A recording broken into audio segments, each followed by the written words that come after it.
Recently, the Japanese government released the results of tourism that's coming into Japan and the number of Japanese that are going abroad. The remarkable thing about the analysis that they've provided is that China is now surpassing all other countries in terms of people coming to Japan and the volume of products that are purchased. This is really giving a boost to the economy, and it also is an interesting aspect of the Japan-China relationship, which is not always very rosy. Michael, they have come in like gangbusters and purchased lots of product, and it looks like, although the governments might not appreciate each other, the consumers certainly do. It's certainly not something that you really can sense so much here in Eastern Japan. We, of course, if we walk on the streets nowadays, we hear more and more Mandarin, and it's especially around tourist sites. But they say that in Western Japan, there is a phenomenon now of Chinese coming off tour ships where they can store a lot of stuff if they buy it and just cleaning out the place.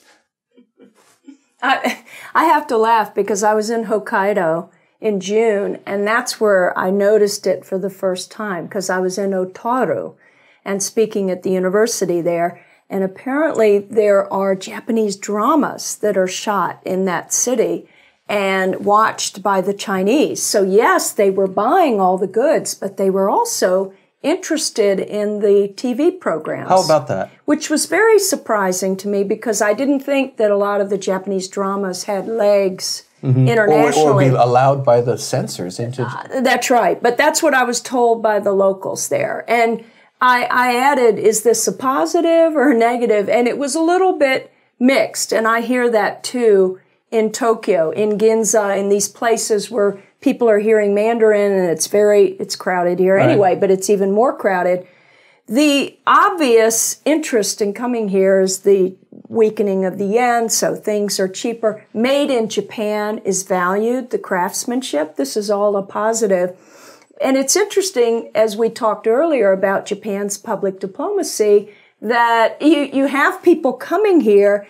I don't think, though, that there's a link to public diplomacy objectives taking place. So people come here and shop and they leave. But how many of them are gaining a more positive impression? We don't really know because we haven't been focusing on public opinion or even doing focus groups with them. And I think we should. That's something that I hope to do at CUFS because Chinese and Korean students make up the majority of the foreign students here, too. Over 100,000 out of the approximately 130,000 originate from China and South Korea. So you've got a ready-made sort of market group here.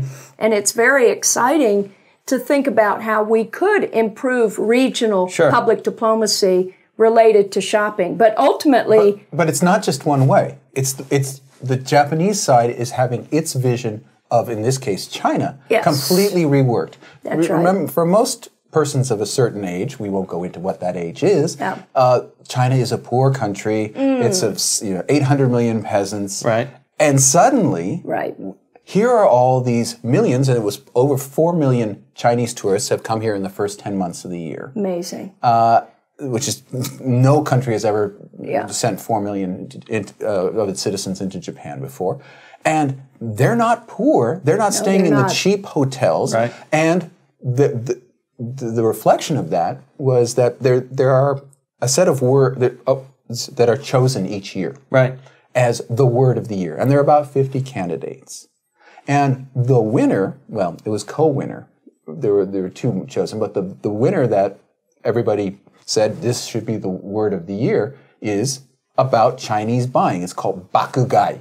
Bakugai, which is explosive buying. And like I was saying about the tour ships, the tour ships come, they walk down the gangplanks, they go into the buses, whatever, and then they arrive and they clean out the store. They buy everything. Now, maybe that's not a positive in terms of the politics. And I want to say this, it's possible that what they're doing is converting their yuan into some physical object, but they're buying Japanese. Okay. Japan is still not as big a tourist destination as it could be, maybe, but certainly the vision of Chinese and as the future of Japan's tourism bid, and we know that this government is very interested in tourism, it's an interesting counterpoint to the aggression and belligerence that both sides have been showing over the Senkaku Islands. It is, and as you know, I have lived in China and I've taught at Tsinghua, and I will be back there again this spring. And when you're there in China, you realize that that image, that stereotype of abject poverty is not the case in the major cities. Now, what you will see are people from the poor areas, and they're working in the restaurants, cleaning the bathrooms, and you get stared at immensely. In Japan, you don't get stared at, but you get looked at like you're Angelina Jolie or Brad Pitt because they haven't seen the foreign visitors. And yet they're migrants, and they don't have the same rights in the cities that the Beijingers do. But with that, the word of the year, it's a stereotype, and it's mindful of the stereotype of the traveling Japanese, because I did an interview this week with a woman who is the director of a great group called Lunch Trip, and she's also a blogger, and she's the community manager for Pinterest, and she did a one-year study abroad at the University of Oregon. She was told by her multicultural friends there, she said, her name's Ami, she said, I was told I'm not a typical Japanese. And I said, what's a typical Japanese? And she said, well, they told me it's a student who hangs out in the library, and when the student's not in the library, he's with other Asians or with other Japanese, sticks to his own in a group. And so that's a stereotype. This is the same stereotype of sticking to a group and cleaning out the shop. So whenever you sort of narrowcast who a people are, we don't realize all the different languages and dialects and Muslims in China and all kinds of religions there.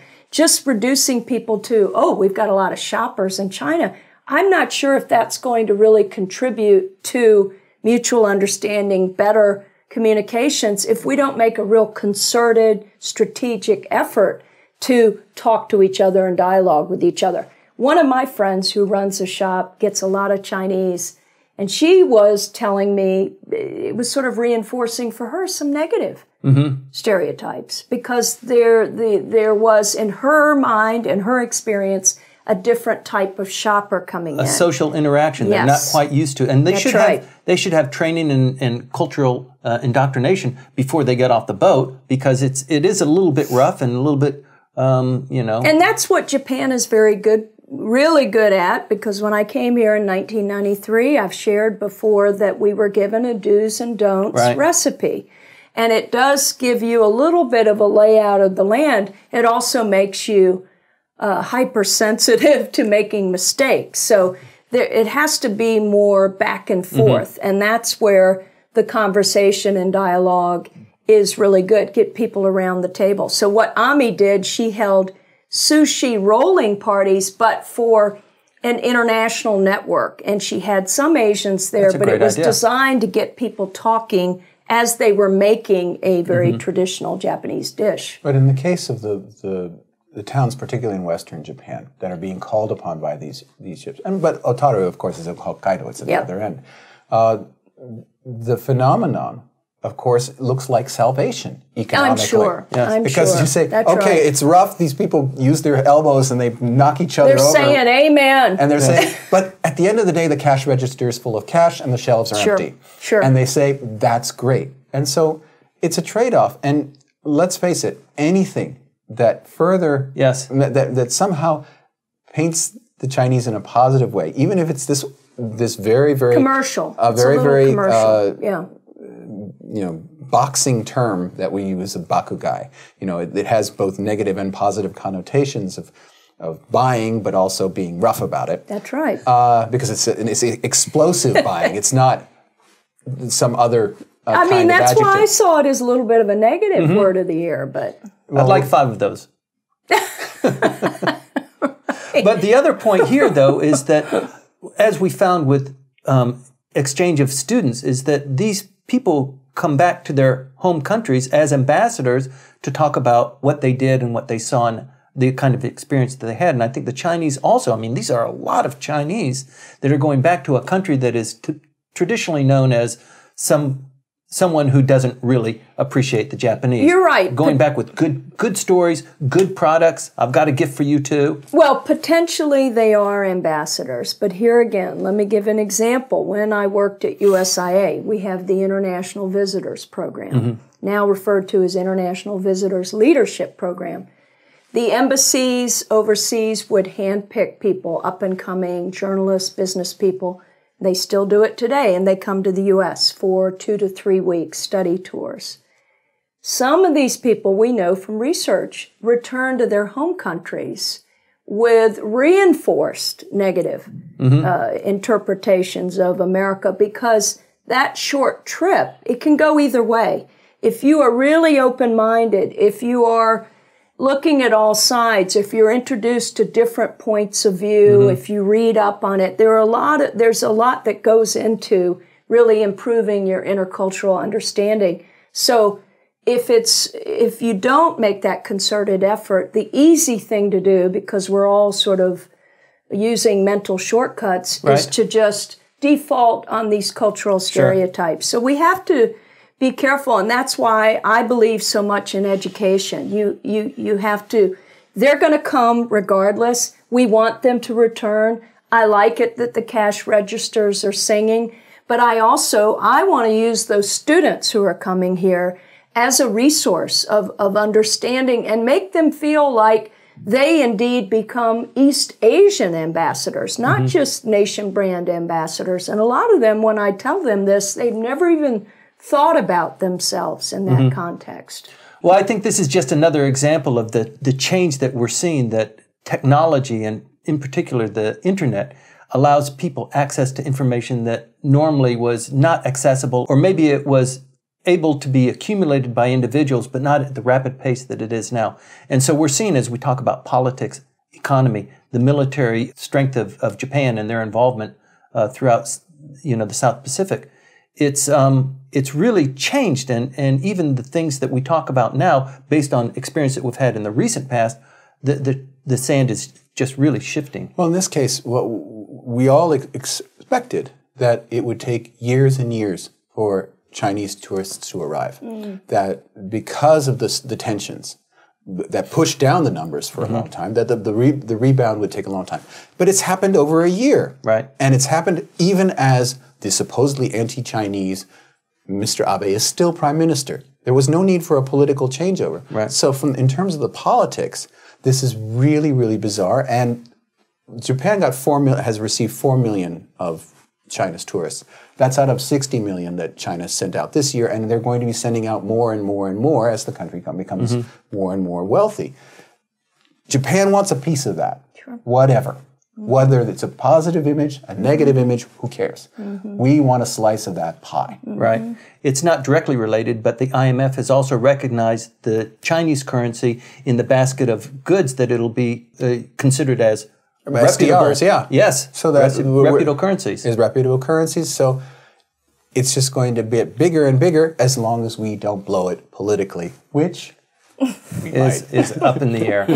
Thank you very much for watching. As you see, we are always examining issues of political importance. Sometimes they are directly related to what's going on with Abenomics or politics as defined by the current Prime Minister Shinzo Abe. But we're always watching these issues. We invite you to comment and participate in the conversations as we have them.